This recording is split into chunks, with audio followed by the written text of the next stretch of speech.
Welcome to Pagan Coffee Talk. Here are your hosts, Lady Alba and Lord Knight. So, for the past almost year, as we're coming up on Samhain, we have been at Temple focusing on a very specific part of the charge of the goddess.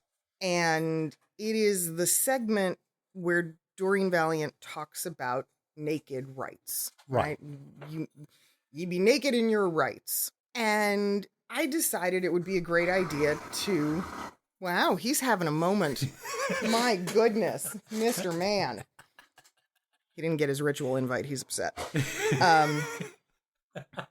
That we would dissect it, right? And really talk about what it means. Because I have seen over the years, oh my gosh, I always find it funny. The minute anybody says the word naked to a beginner or a new person to craft, it is their eyes bug out of their head, right? And everybody gets paranoid because the automatic assumption is what? That we are going skyclad, we're stripping down, and we're taking it literally. And don't get me wrong, there's at least two women sitting there pinching their sides saying how fat they are. Yeah, oh yeah, for sure. And I mean, but there's always sort of a cold sweat that breaks out when the topic comes up. So I said, let's dispel it. Let's just go ahead and break it apart. And so each moon, we have been looking at a specific aspect of naked rites. Now, I don't know how far down that rabbit hole we want to get, but I think it's important to share with people how we come up with a theme and then stay with it throughout the year for the purpose of ritual writing. Don't get me wrong, it's hard sometimes to come up with these themes. Yeah, it can be. You know. But really, anything can be a theme. Any small aspect of a passage, something that inspires you, a segment of mythology, right? It all has the ability to do that. I mean, my gosh, we've done so many different themes. I mean, I can't remember the last time we actually had full moon without one. I can't think of one. We've been doing it for years and years and years. And part of it is that unification, right? It's to keep everybody on the same page for the year. And so that there is something that everyone can expect and sort of hold on to, that they know, oh, okay, this is how it's going to go. And they're already thinking about it, meditating on it, bringing it into their own practice throughout the duration. So, you know, my gosh, naked rites. What did we do? We started with you're born naked into this world. That's how we come in, right? Conversely, shock, big surprise for the moon right before Samhain. You die the same damn way. You go out the way you came in. What else? We go into the naked mind, emotional freedom, mental freedom, physical freedom, sex, and how it affects us and how it affects our lives, and both positively and negatively. And I think that's the one thing a lot of people misunderstand when you're exploring a ritual topic. Please don't stay one-sided. Please don't just look at the positive. Don't just focus on the good thing. You've got to look at the polarities. There's bad things in life, and ignoring those things never helps out. No, and it's like anything else, right? Too much of anything is no good. Too little of something might be no good. So we have to acknowledge. Does it mean we have to dwell on it infinitely? No, we think of it along the same thing like our grandparents did, where it's hope for the best, plan for the worst. Yes. I also like to see it as, you know, instead of see no evil, hear no evil, speak no evil. No, I need to analyze the evil. Because I need to know what's possible. I need to understand what else could be coming. Or you need to understand how to fix the problem. And how it affects you. Again, here's what I don't see a lot of people doing on this, and especially when you're talking about the naked and the right, is actually being honest with themselves to enough to where they can fix their problems. Yeah. And move on. Yeah. And that really does, it takes a certain amount of vulnerability that a lot of people are not prepared for and they're not ready for. Even in our faith, where I would like to believe that pagans, more so than anyone else, are the first ones willing to strip down, throw all of their worldly everything away, and go before their gods naked. Mm-hmm. Mind, body, spirit. But that is not always the case. We tend to, not everyone, but some people hide behind this very optimistic, sugar-coated, yeah. Yeah. The what did I call that? The witch, good witch. Glenda the Good Witch. Yeah. Yeah, it's the rosy, sunny rainbows outcome. People, that ain't life. We know this. No. It's not. We have ups, we have downs, we have good, we have bad. Everything falls into those balances. You cannot run around acting like an anime character. I'm sorry, what? And hey, listen, I am not nearly as up on anime as you are, but from what I understand, there's some pretty dark-ass anime out there. Yes, that gets pretty intense. But you have a lot of anime characters out there, and they're just all... Hello, kitty. Hello, kitty. Right. You know, the world is full of rainbows and it will all work out no matter what. And you're like, the world don't work that way. No. And so with ritual writing, we try to look at all of it. And one of the things that I've always enjoyed doing that you, I think, directly, more so than anyone else, that were my elders, my teachers, you were the one that taught me it was okay to bring humor into ritual. Oh my God. It's so freeing. It's so refreshing. It's so fun. It's silly. It's playful. It's joyful. Yes. It's fun. It makes ritual fun. But not everyone does that. Well, and again, with that said, not every ritual has to be a comedy skit. No. Of course not. But then on the other hand, not every ritual needs to be some downer. Solemn. Right. I mean, as somebody who was raised Roman Catholic, I couldn't fathom in my early days, what do you mean we're going to laugh? What do you mean we're making jokes or we're talking about, about something embarrassing? You say that. I'm Southern Baptist. I mean, come on. Hell and brimstone was every other Sunday. Yeah, good point. But I mean, anyone who knows the Catholic, I mean, it's so regimented. It's so, you're up, you're down, you're up, you're down. It's almost militant in so many aspects. And I do think as traditional witches, we carry some of that. And that's, for me anyway, what attracted me to the faith was the structure that I could anticipate, but also knowing, you know what, some days we're just not going to take ourselves that damn seriously. It's incredible. It's a relief. It breaks from the monotony of life. But it also acknowledges something about life that we talk about all the time in classes, which is your inner child, getting in touch with play, going back to when things were simpler and innocent. And and to sit there and to think that the gods will not enjoy a joke every so often is just... Yeah. I literally remember at one point, I feel like this wasn't how it actually happened, but in my memory it is. I want you to know that it was like you put a tiny little pan in my pocket and sent me home. And I was stuck with this little bastard for months, just doing his damnedest to be this joyful, jokey little trickster everywhere all the time. And I was like, all right, I get it. Okay, I'm going to dance around and we're going to play the flute. I give up. And it worked. It works. And sometimes when we need a release, when we need to cleanse, that's one of the best ways to do it for me. Oh, God, yes. Yeah. I mean, we all talk about a good cry.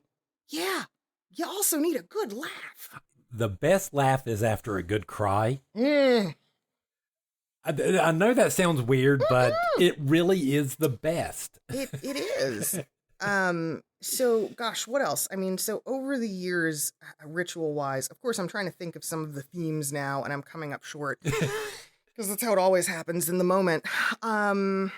We did the different moons according to Celtic tradition, the various names of the moons and what they represent. And again, those were what was going on that month of the full moon.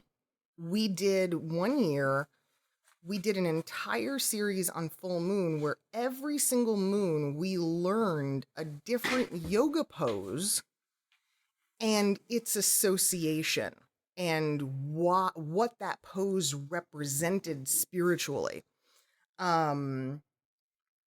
It was fun. We got people moving inside of Circle in a different way that year too. It was fascinating to see. Well, now we did the woods too. Yes, we did the 9 woods, and then we brought a couple extras in, but I don't think we didn't have a full 13 that year because we had a couple of grands that intercepted, and we had to move the schedule around a little bit. But yes, we did the 9 woods, and we explored every single one. Goodness. Their aspects, their spiritual effects. I mean, just like we were talking about the moons, the spiritual effects of the wolf moon. Mm-hmm. How did you feel the day you were, in your cottage and you heard the wolves outside and you weren't, and it's the middle of winter? And what it represented and what you knew seasonally had to happen. I think we did something on the tides once and all of the different tidal formations, which they're a lot more than people really. It's a hell of a lot more than just high tide, low tide.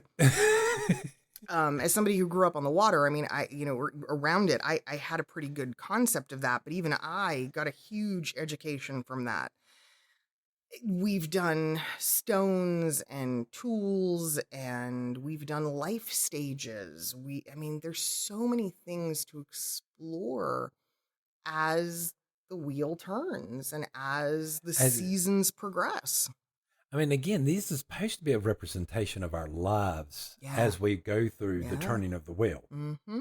And there's something about full moon, and it's interesting because we've met a lot of groups over the years that do it differently. And I mean, we don't fault them for it. It just is what it is, right? So a lot of groups... That whole not our tradition. Yeah, exactly. I mean, there's a lot of groups out there who use full moon for their spell work or coven workings, and they use their sabbats and esbats as open ritual, right? And we're the exact opposite. We open the doors on full moon. Come on in, like that's the time for us to invite guests, and because we are keeping with that theme, it allows people that sense of community. Right. Whereas for us, the grands and the lessers, that's a little different. Well, I think there's something to be said when you pop into a ritual, and even if you're just a guest, and you realize they did something last month and they're going to be doing something next month. Yeah. That sort of might encourage people to, okay, now I got to see what they're going to do next month. Yeah, absolutely. Moons have also for us been a time to equate it to other religions, right? It's a sermon whereby we are offering those in attendance something to take home, be it physical, be it spiritual, be it words, right? It's something for them to take home, take back into their own practices and work with. Well, I mean, how many students we have that sits there and goes, why do our rituals always end with homework? That's true. Oh, that's so true. But I think the real answer to that is because for us, it's not homework. It's not. It's just part of life. And you can take it or leave it, right? You can choose. It's like the old AA motto: you take what you need, you leave what you don't. Well, see now, and I like it when we do. I like when we do rituals when we try to focus on a part of life that most people don't think about. Mm-hmm. There is an awful lot of living that people would prefer to ignore. Yes, and that's amazing when you think about it. It's truly something. There are whole segments of the human experience that we would rather dig a little hole, shove it in, and cover it up, and go, no, I'm not going to deal with that. We're not going to discuss this. Right.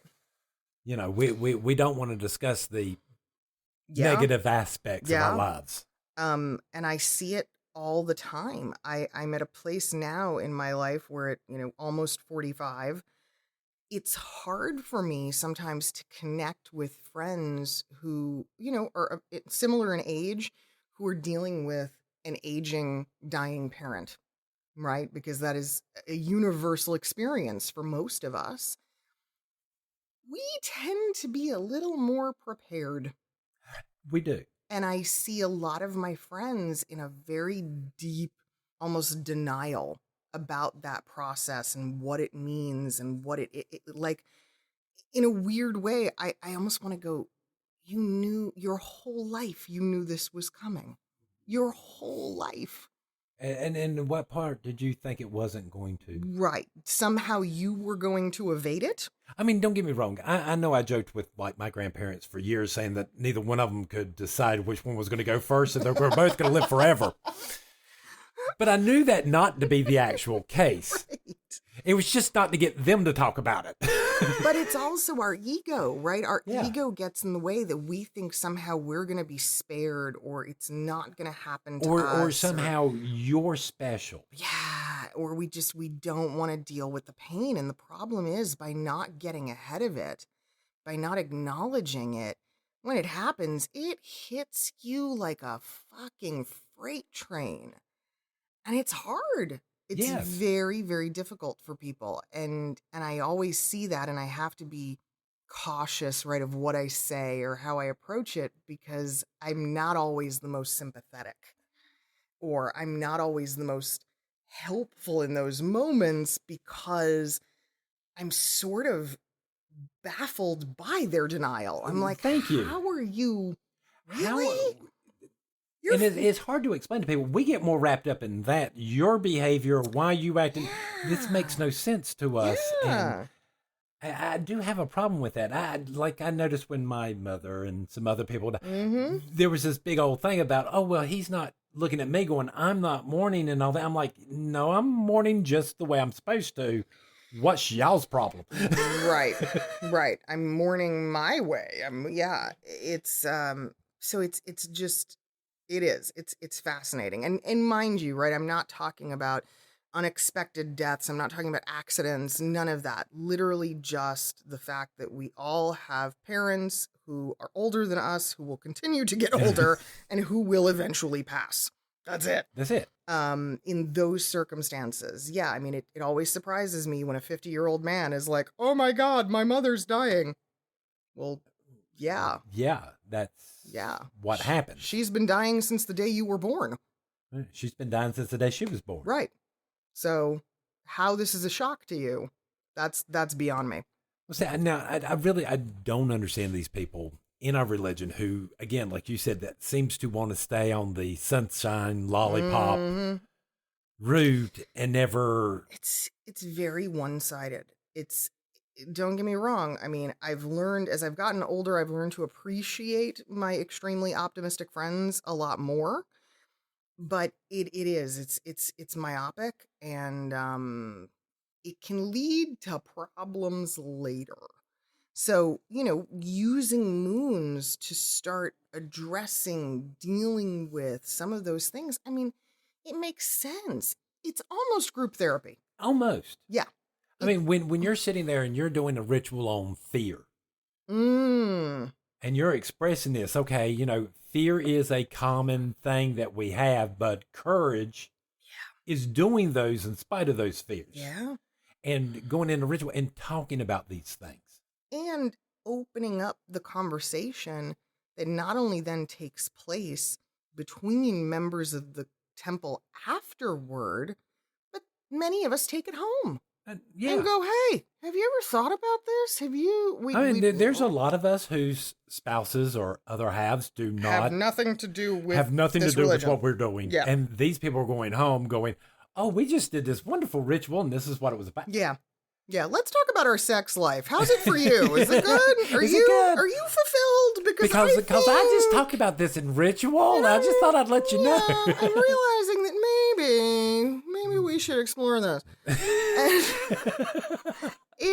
But it does. It gives us that courage. It gives us the sense of not being alone. And good God, do we need that? And I mean, solitaries. Look, I love you. I do. I did it. I did it for a long time.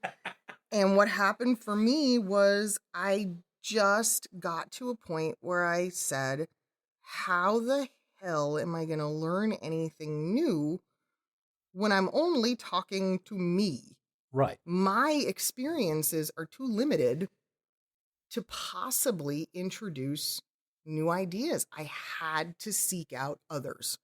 And I knew that my growth was dependent on that. Does it mean I'm dependent on the people I sought out? Absolutely not. But for my own spiritual growth and education, yeah, I had to. I mean, it's back to that idea of diversity of thought. Mm-hmm. All right. That we need diversity of thought. We need more people sitting there going, hey, did you think about this? What about this? I mean, to me, it's why people debate, right? It's why people talk about politics. It's why they talk about culture. It's why, without it, we are in a bubble and we will never grow beyond it. And often when we meet people in life where we're like, man, that they're just really closed-minded or ignorant or, any of the labels that we put on them. I mean, don't get me wrong. I understand, just like you do. It's hard to sit there and listen to someone where they're talking about something you really do not agree with or like. Absolutely. All right. And yes, sometimes you have to break it up into small subjects or listen to it over time or whatever. Yeah. But it's better to do this to get the ideas. Sure. I'm trying to think of how to say that better, but I will use the best example that I have personally from my own journey. If it were not for seeking out my community and, again, broadening my horizons in craft, I don't think I ever would have, by myself, come to the conclusion of there is no supernatural, there is only natural. I love you so much. I right now. know, I love you too. But it wouldn't have existed because I was so influenced, right, by the things that I already knew and by media and by books and by what I was exposed to. It wasn't until that idea, I was forced to kind of sit with that and go, oh yeah, right. I mean, again, I was raised Catholic, Father, Son, Holy Ghost. Oh, right. Okay. Hey. What's super about that? Right. There is no super. And that was and I mean, I know some people might be listening to this going, God, Lady Alba, you're stupid. But that was a huge revelation for me in my 20s. Yes. Yeah. It is a big revelation. So, yeah, I mean, it's things like that. So ritual to me at its core should be about those explorations, should be about those things that start to make us think. And it's not that we're trying to be some type of elitist. Yeah. It's also that if you're the person facilitating ritual, it's not that you're trying to influence or you're trying to shove your beliefs into the equation. You're going, you know what? Here's something that I was curious about. You might be curious. Might be curious. Let's be curious together. And see what happens. Yeah. And again, what ideas come out of that? If there's not magic in that, I don't know what is. Yeah, I'm sorry. I mean... Again, all acts of magic are acts of creation, regardless if it's thoughts, emotions, or an actual item. Yeah. And it's that curiosity that we bring to ritual. Oh, God, yes. Yeah. We got to explore a little bit more. We got to sit there. We need to pull and we've both done it at ritual, trying to pull this out of people, trying to get them out of their shells. It can be hard. It's hard to do. It is. It's really hard. And the other thing about ritual writing please I want to say this before we wrap. When we say writing, I don't give a damn if you're completely illiterate and can hardly write your own name. There's no writing. It's an idea. It's a concept. And I was guilty of it, right? When I was a youngin', I would come in with like a 3-page written ritual. Oh, God, yes. And this man would take it away from me. He would wait until we were in circle. I'd be clutching my little script, right? I was so nervous. I was like, oh, this is what we're going to talk about. And he would snatch it out of my hands. And what I was left with was, all right, well, here's what my core idea was, and here's what I think. How about you guys?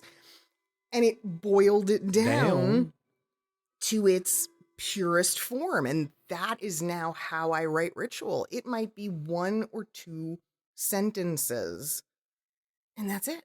I mean, my whole problem with this is if you got a script, how are you going to be moved by the energies and the gods? Yeah. We're not reading from the gospel. No. That's the difference. And it's getting away from that idea that we have to have, that sermoned component that's so planned out or mapped out. And don't get me wrong, sometimes we do. Some rituals require that. Some holidays, right? We do. There is a lot more intense reading. But for the day-to-day of full moon, no. Mm-mm. We get rid of all that. So we use the term ritual writing loosely. It's more like ritual conducting. Yeah. It's more of conducting. It's more thinking of what your idea is, what you're wanting to get across, what you're hoping your other participants in ritual will get out of it and take out with them. And then taking the time to sit with it, you damn self. Mm-hmm. Yeah. I mean, you got to imagine we got a Sabbath coming up, and that Sabbath has already been written in my head for how long now? Yeah. And it's ironic because you will not put it on paper. I know you. No. There will be one sentence literally for the temple archives so that we can look back and go, oh yeah, I remember that ritual. That was a good ritual. We need to redo that. We need to redo that.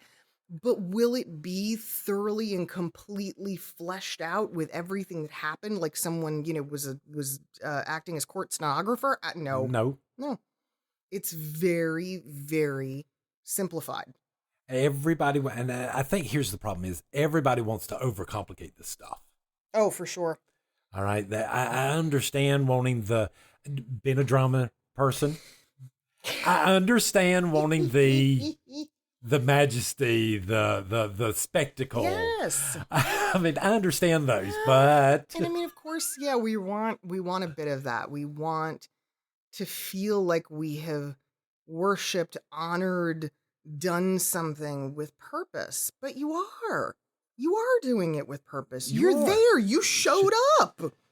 That's what a lot of people don't understand. Just showing up is more than enough. Absolutely. That is the purpose and the intent right there. Well, I need no finely worded right to know my seed. No, you don't. Mine you are, and mine you shall remain. That's it. The gods have been telling us for eons. I don't need a bunch of bullshit to know who you are. I don't need nothing fancy. I just need you. So you out of coffee yet? Yes, I'm out of coffee. All right.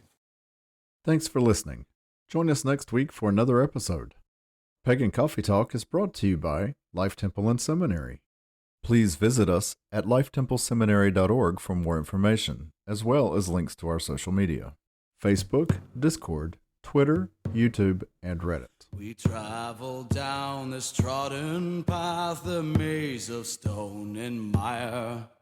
Just hold my hand as we pass by a sea of blazing pyres. And so it is the end of our days, so walk with me till morning breaks. And so it is the end of our days, so walk with me till morning